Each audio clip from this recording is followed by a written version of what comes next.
Es muy probable que todo lo que has escuchado sobre el esoterismo sea falso.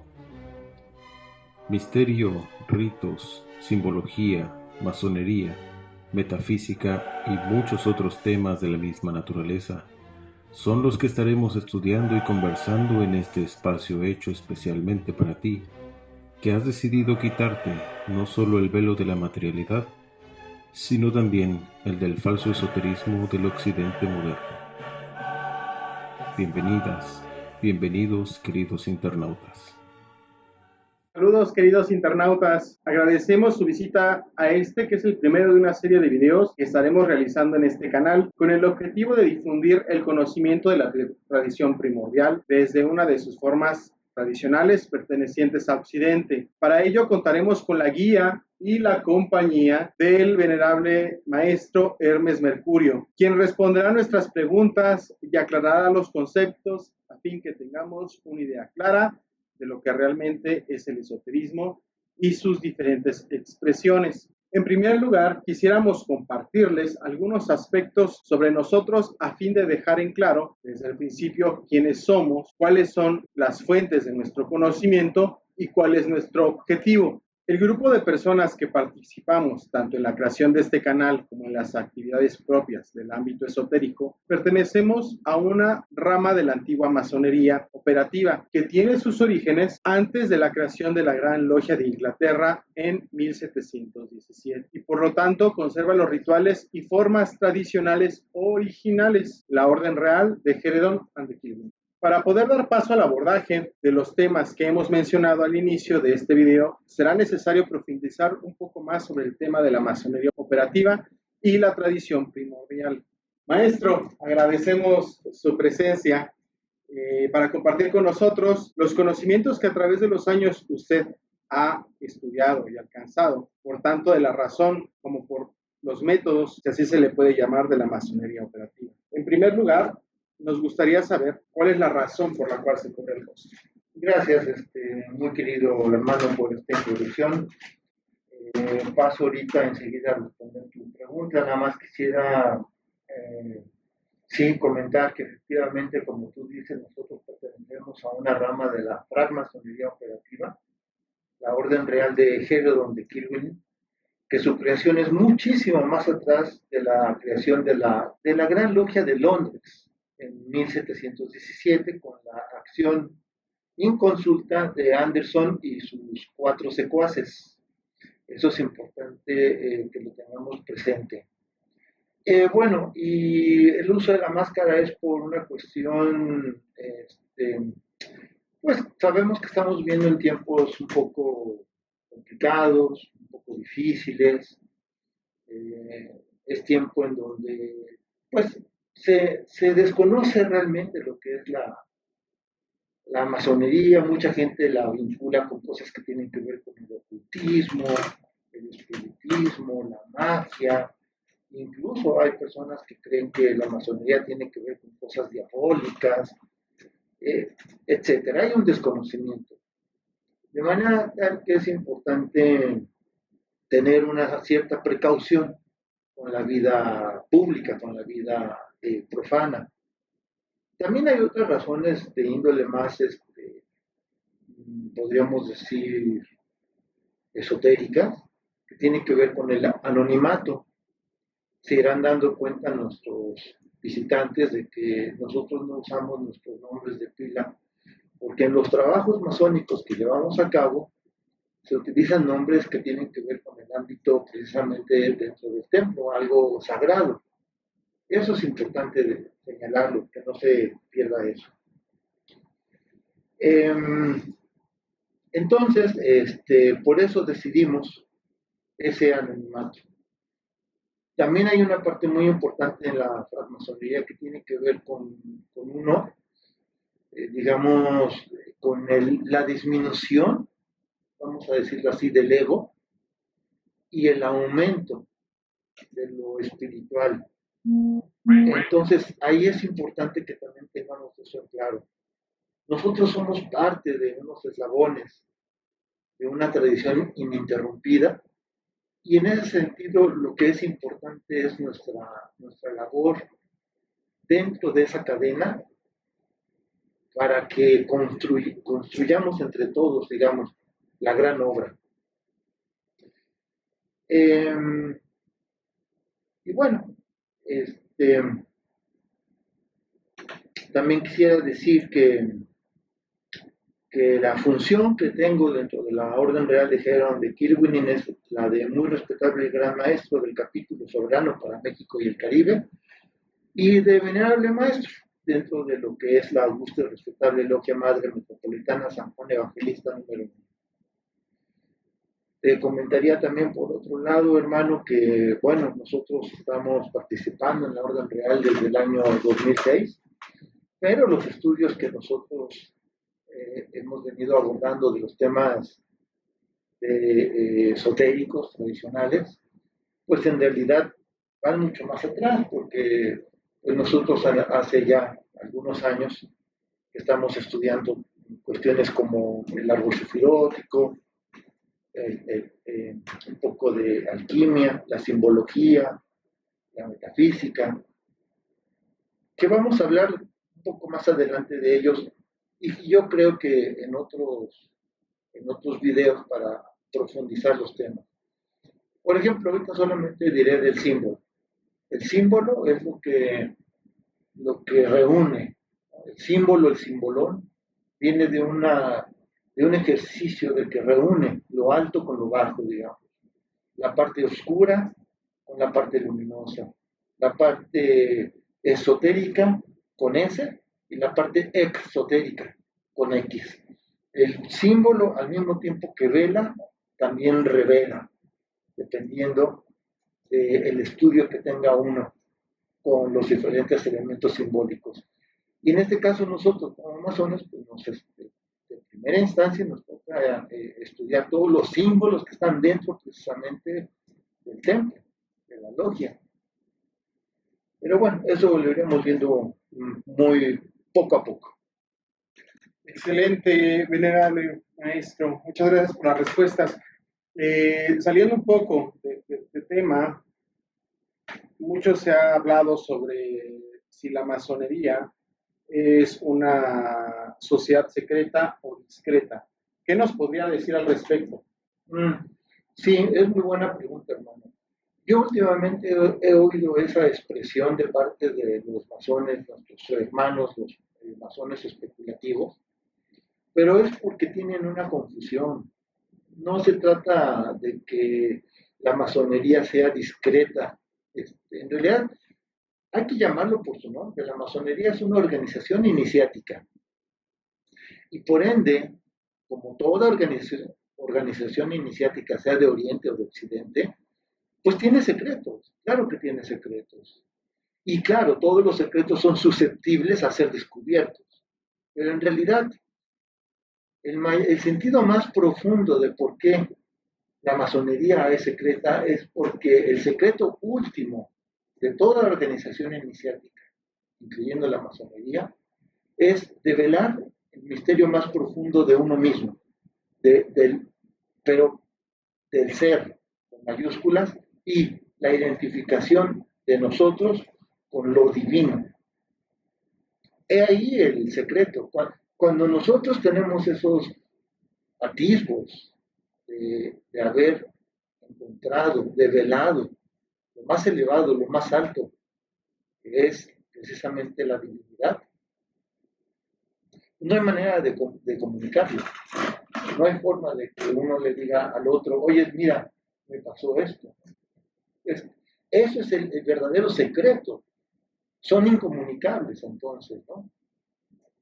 Ya después pues, podemos hablar de que hay signos, de que hay toques, de que hay palabras, cada grado, ¿verdad? Y dependiendo del grado que tengas, pues tienes el conocimiento o no de esos otros secretos.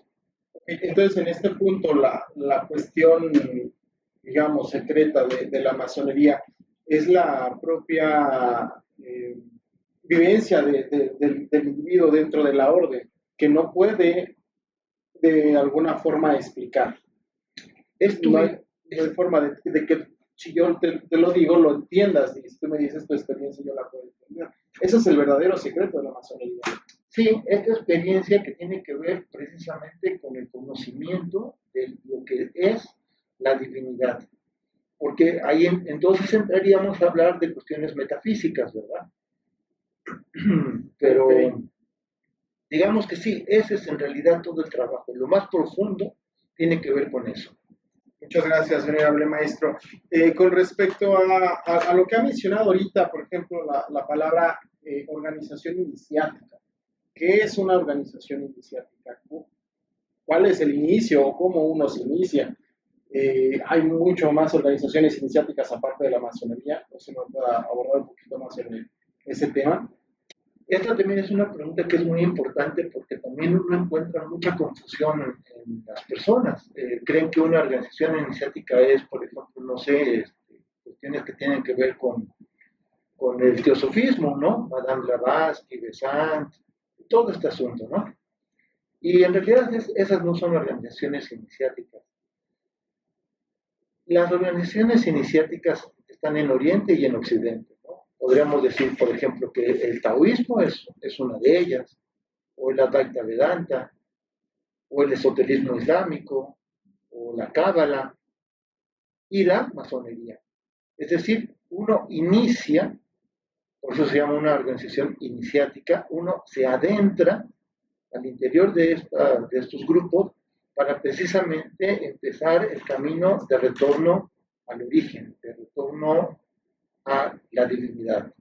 Llámese esta como uno le quiera llamar, ¿no? Te puedes llamar el Tao, te puedes llamar Brahma, le puedes llamar Buda, le puedes llamar Alá, Yod-He, Yahvé, en fin, pero realmente el propósito es llegar a ese conocimiento. Excelente, maestro. Entonces, quien te inicia son las demás personas que están dentro de esa misma organización. Uno no puede decir y iniciarse solo y decir, bueno, ya soy masón, porque de repente lo soñé, ¿no? Claro, claro, O de claro. repente ya estoy iniciado en alguna otra corriente, ¿no? Entonces, a lo que se entiende es que la organización iniciática o la iniciación te la da una agrupación. Sí, efectivamente, ya sea que estemos hablando de la Raita Vedanta o del taoísmo o de la masonería, solamente alguien te puede iniciar que a su vez fue iniciado. Es decir, yo te puedo otorgar lo que a mí ya se me ha otorgado. Es imposible de otra manera, ¿verdad? No tendría lógica. Y también está fuera de lugar totalmente eso de que algunas personas dicen, pues me salí al bosque caminando una noche y la luna me inició. No, esas son fantasías, esos son procesos pues eso, hay que decirlo con todo su nombre, de fantasía, pues, son ilusiones. Ni tampoco te inicias por leer un libro, por más que ese libro contenga pues no sé, el Corán, por leer el Corán o por leer la Biblia, no te puedes iniciar con una lectura, tampoco es así. Y la iniciación tiene que ser de hombre a hombre, es decir, tampoco están aquí procesos astrales, ni seres de extraterrestres que vinieron y te iniciaron, no, eso también es un asunto fantasioso. Excelente. Ya abordando un poquito más sobre el tema de la masonería, ¿nos podría abordar un poquito más sobre qué es la masonería operativa y la orden real? Bueno, en particular la Orden Real de Heron de Kilwinning tiene una considerable antigüedad. No voy a decir ahorita exactamente una fecha para no entrar en especulación, pero sí es importante saber que la abadía de Kilwinning, por ahí del siglo más o menos 13, o incluso un poco más atrás, ya estaban los Latumus masons, los hermanos que eran al mismo tiempo que eran monjes, eran también constructores, eran obreros.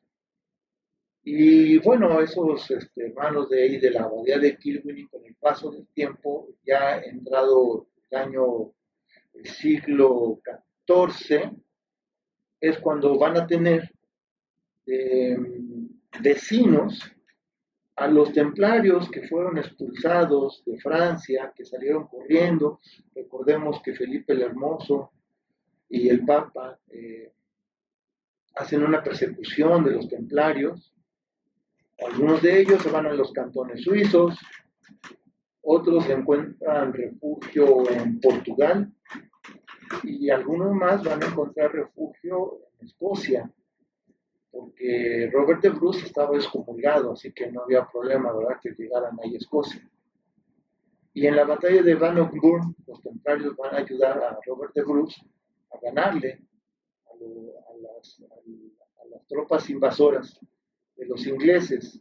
Y pues Robert de Bruce, en pago por ese gesto de haberlo ayudado en su batalla, le va a dar tierras a los templarios y precisamente se las va a dar a un lado de la capilla de Kilwinning, de la abadía de Kilwinning. Entonces, estos Latumus Masons y estos templarios al final van a fundar, se van a fundir y van a hacer la orden real de primera instancia el nombre que llevó fue de la orden del Cardo. Y posteriormente ese nombre se va a cambiar a ser el de la orden real de Gedeon de Kilwinning. Okay. Muchas gracias por la respuesta. ¿La masonería operativa pertenece a una institución religiosa? ¿O quienes están dentro de la masonería son personas que practican religión? ¿Qué tipo de personas, ¿no? Si muchos van a decir es una secta o es una religión, ¿qué nos podría decir al respecto de la masonería en cuanto a si se podría ser considerado secta o religión? Bien, acabamos bien diciendo que es una organización iniciática, pero si podemos más ahondar en ese tema. Sí, esa también es una pregunta muy importante porque efectivamente mucho se ha dicho que es una secta, ¿no? Pero si nos vamos al origen de la palabra secta, secta es lo que separa. Secta es lo que está separado de, es decir, se salió de, y la masonería no se ha salido de ningún lado. La masonería es en sí misma, con toda su ley, una organización iniciática. Entonces, por eso no podemos llamarle secta. Y efectivamente, los hermanos que están dentro de un taller, de una logia, de manera libre, cada quien, y de manera voluntaria, cada quien, pueden participar en una religión, tener una propia religión. De hecho, es algo muy peculiar de la masonería que no vamos a ver en ningún otro lugar, que puede estar ahí mismo en el templo, en nuestro taller, en la logia. Podemos convivir entre cristianos, judíos, hebreos, budistas, hinduistas, y poder estar entre todos en armonía, sin ningún problema. Por eso se dice que no se habla de religión.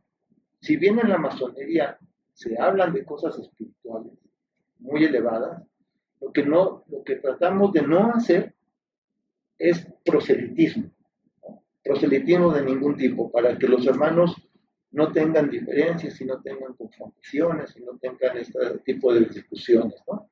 Pues se dice que no se habla de política y se dice que no se habla de religión desde este punto de vista cuando es proselitista, cuando se hace, digamos, un esfuerzo, un trabajo por querer llevarlos hacia tu práctica, ¿verdad? Eso no se permite. Muchas gracias. En este punto que nos menciona de que puede haber diferentes personas que practican diferente culto dentro de la logia, es necesario que quien quiere acercarse a la masonería tenga un camino espiritual o tenga conciencia de que hay alguien superior a él, es decir, que cree en Dios. O sea, la masonería podría aceptar, por ejemplo, a un ateo. Eso también es muy interesante, sí, efectivamente. Uno de los requisitos que nos marca, que nos indica la masonería, es que tú tengas un cuerpo de creencias en que crees que hay algo superior a ti. no es necesariamente una religión. No, O sea, pero tengo que tener conciencia de que hay algo por encima de mí. exactamente. Porque es que a lo que voy es que, perdón que le interrumpa, venerable, es que hay mucho sesgo, ¿no? Ahorita ya con las cuestiones de religión, hay mucha gente que, digo, yo inclusive, ¿no? Estoy peleado con el catolicismo desde mis 10 años. Entonces, ya me hablan de Dios y lo primero que pienso es el catolicismo y ya no quiero saber nada. Pero tengo la necesidad de conectar con algo superior a mí, entonces la masonería podría ser un buen elemento para poder seguir un camino espiritual, para poder eh, conectar con la divinidad. Totalmente, totalmente, así es, así es. De hecho, ese es uno de los, de hecho, es el propósito principal de toda organización iniciática, conectarnos con la divinidad. Entonces, no es necesariamente que le pongamos un nombre a eso superior, pero sí que tú estés convencido de que no eres un accidente atómico nada más. ¿Verdad? No, hay algo superior a todos nosotros, ¿verdad? Y que nos une. ¿Nos podría dar algún ejemplo de cuáles son los inicios de la masonería? Porque hemos escuchado ahorita que la masonería operativa y hay otro tipo de masonería también, aparte de la operativa, y si nos puede dar también los orígenes, ¿no? de la masonería. Bueno, como toda organización iniciática, la masonería tiene su propia mitología. Mito viene de misterio, es lo que significa mitos, es misterio. Por lo tanto, cuando yo digo mitología, estamos haciendo una referencia a un estudio de esos misterios. Yo sé que ahora la palabra no se usa correctamente, pero sí es importante hacer este hincapié. Del relato mitológico de la masonería no vamos a hablar mucho, porque también cuando nosotros otorgamos el primer grado, hablamos precisamente de eso. Entonces, yo considero que es parte precisamente de los secretos de la masonería, por lo menos de la masonería operativa, sí lo es. Pero sabemos que los constructores del templo del rey Salomón eran hermanos, para decirlo así, sin develar más, para que nadie tampoco me diga que estamos aquí revelando secretos o misterios de la masonería. No diré más, solamente con eso. Ok. Pero respecto a otra masonería, esa sí podemos decir con toda claridad que surge en 1717, la masonería especulativa. Que Anderson, que era un pastor, que era parte de la masonería operativa, se toma unos atributos que no debió de haberlo hecho, pero bueno, ya sabemos que en este mundo o sirves a Dios o sirves al dinero. No se puede servir a los dos al mismo tiempo. Bueno, hizo una acción inconsulta y inició, entre comillas, a otros personajes y con ese ejercicio surge la primera logia en Londres, la logia especulativa.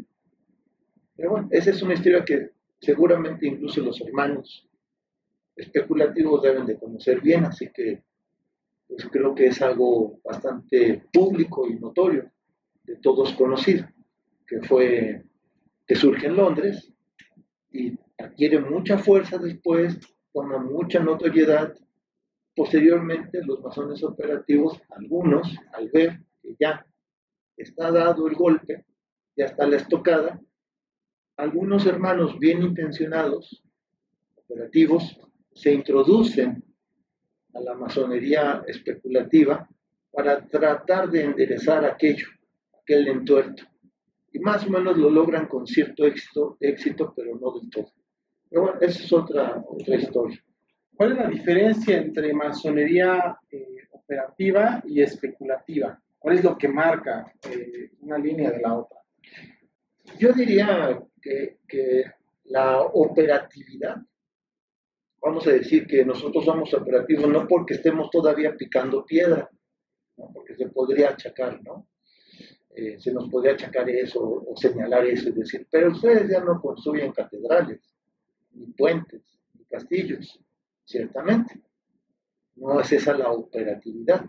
La operatividad tiene que ver con un camino espiritual, es interno. Y ese camino espiritual es el que nos indica el trabajo que tenemos que hacer puliendo nuestra propia piedra, irla puliendo para que encaje, digamos, en tremendos planes del gran arquitecto. Yo diría que la diferencia tiene que ver en la claridad que tenemos nosotros ante la operatividad, esta que he señalado, a no tenerla. En ese sentido creo que es la diferencia entre una masonería y otra. También me gustaría aclarar un término que ya usamos y que quizás creo que no lo hemos aclarado. Bueno, esto de esotérico y exotérico, ¿no? Fíjense bien, es muy sencillo en realidad, no es tan difícil de entender. Lo esotérico, con S, implica lo que está adentro, lo que está oculto, lo que no se ve. En cambio, lo exotérico, con X, es lo que es visible, es la fachada, es lo que vemos. Entonces, por ejemplo, si nosotros tomamos un símbolo, el que ustedes quieran, vamos a decir el círculo, o su punto central. Eso, cuando nosotros lo vemos, eso es lo exotérico de ese símbolo. Pero al meternos a estudiar los diferentes elementos tradicionales que tiene ese círculo, el simbolismo, esa es la parte esotérica. Ahorita no vamos a hablar de todos los elementos que se pueden encontrar al interior del círculo porque no terminamos. Pero eso, por ejemplo, podría ser algo digno de mencionar y que nos queda un poco más claro con una diferencia simbólica, estructurada, digamos, bajo esos sencillos parámetros, para no ahondar ya demasiado en algo más, ¿no? Muchísimas gracias, venerable maestro. Quisiera aprovechar entonces, hermanos, si me lo permiten, claro, que vayamos aclarando otros términos que vamos a utilizar en un futuro. ¿Qué nos referimos cuando decimos profano, por ejemplo? ¿No? Okay. Profano.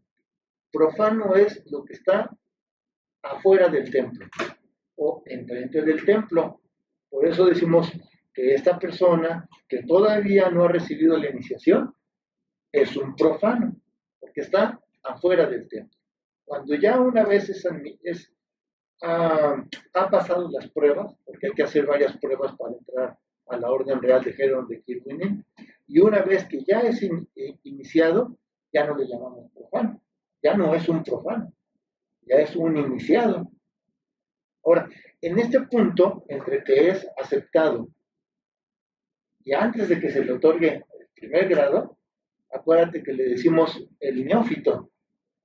¿Por qué? ¿Qué significa eso de neófito? Neo es nuevo y fitos es planta, es decir, neófito significa la nueva planta, que nos da mucho gusto siempre recibir a alguien nuevo dentro del templo porque esa semillita que se sembró, pues tarde que temprano crecerá y se desarrollará en todas sus capacidades y en todas sus actitudes. Entonces, por eso se le llama el neófito. Y otro más que me gustaría también aclarar, y si quieres ya con esto pasamos a otro tema, es la palabra hermetismo, ¿verdad? ¿Qué es algo hermético? Algo hermético no es algo que selle bien. Un toque. Sí, ¿no? Hermetismo tiene que ver con las ciencias de 3 veces grande, Hermes. Eso es lo que significa hermetismo. Y para hablar de eso tendríamos que hablar pues de las ciencias liberales. Pero eso nos va a llevar un poquito más lejos de este primer video introductorio. Bueno, lo podremos abordar en subsecuentes, ¿no? O sea, hablar sobre las ciencias liberales. Hay mucha, digamos, desinformación, ¿no? Que precisamente para poderse iniciar dentro de la masonería necesitas que un familiar te invite, solamente ciertas personas de poder adquisitivo se pueden iniciar, o personas que están en el ámbito de la política, ¿no? Por ejemplo, sí. O empresarios. Yo he notado que hay mucho esa creencia. ¿Qué nos puede decir al respecto? ¿Cualquier persona se puede iniciar o sí necesito que mi tatarabuelo haya sido masón para poderme iniciar.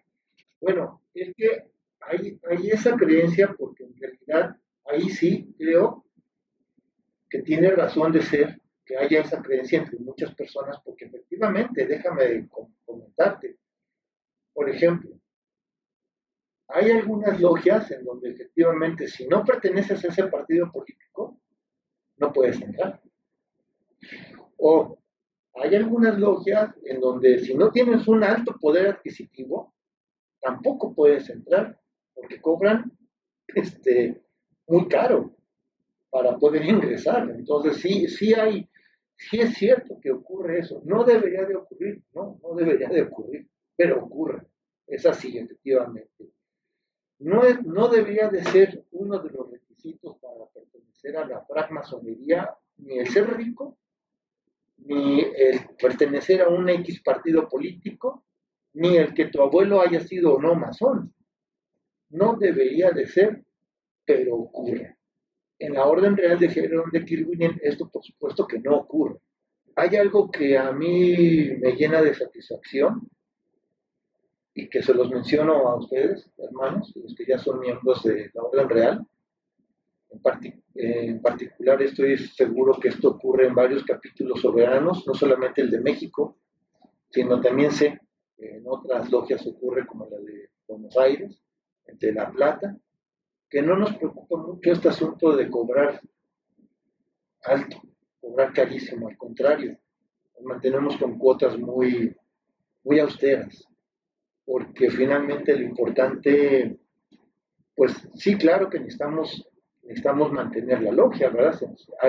Se gastan en varios elementos, hay que hacer gastos, algunas logias tienen que pagar renta, tenemos que comprar las túnicas, tenemos que comprar los mandiles, los guantes, mantener el inmueble, en fin, sí, hay gastos que se tienen que cubrir, pero en nuestro caso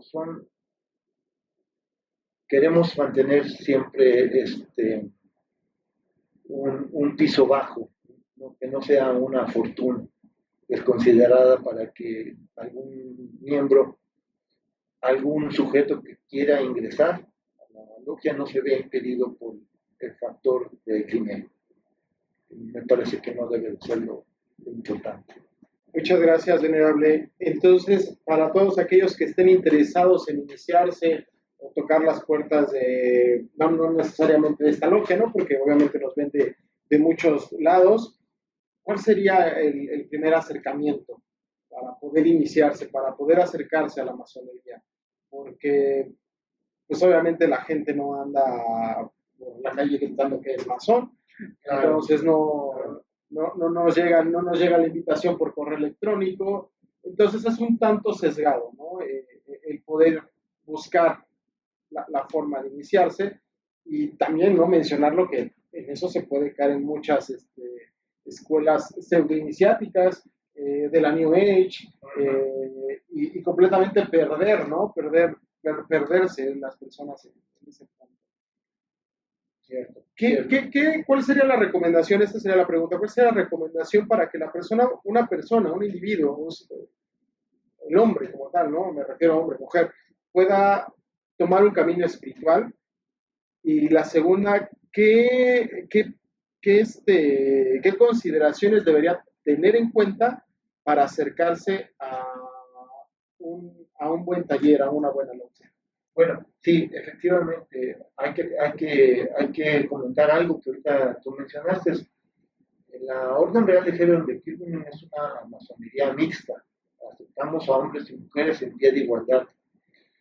Esto tiene una simple y sencilla razón, ¿eh? Es muy simple de entender. Yo sé que muchos hermanos especulativos no van a estar de acuerdo conmigo, pero no se trata de estar de acuerdo o desacuerdo. Se trata simplemente de algo que es historia.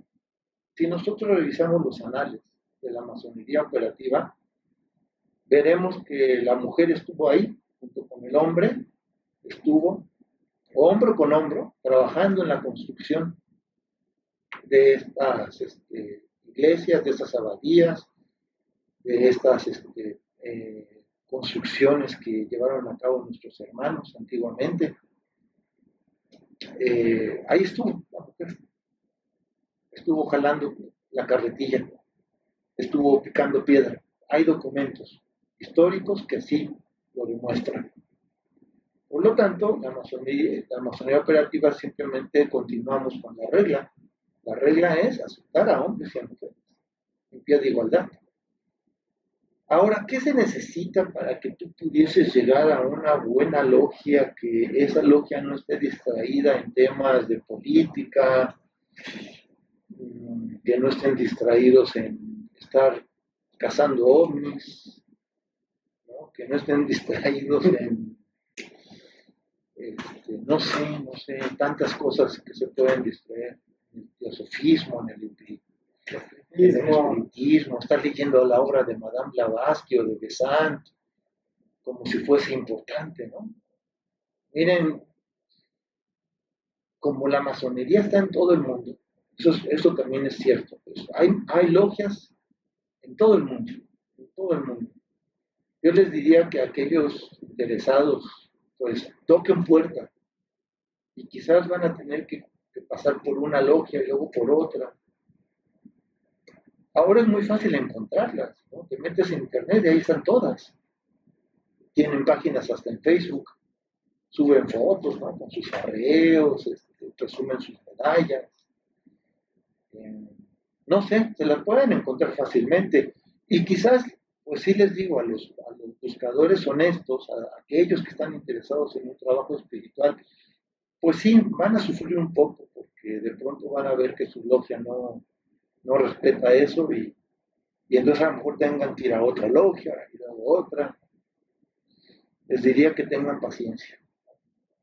Y bueno, si logran dar con la masonería operativa, pues quiero que sepan que la Orden Real de Heron de Kilwin está en varios países. Tenemos la primera, la más importante, que es de la que todos nosotros derivamos, pues es la de Buenos Aires. Pero también hay masonería de la Orden Real de Heron de Kilwin en La Plata, pero también hay en Chile, en Paraguay, en Brasil, México, Francia.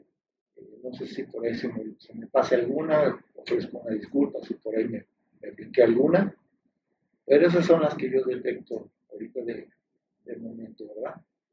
Me parece que la de Perú entró en sueños, entonces, y algún otro lugar por ahí que ahorita no recuerdo. Ok, muchas gracias, venerable maestro.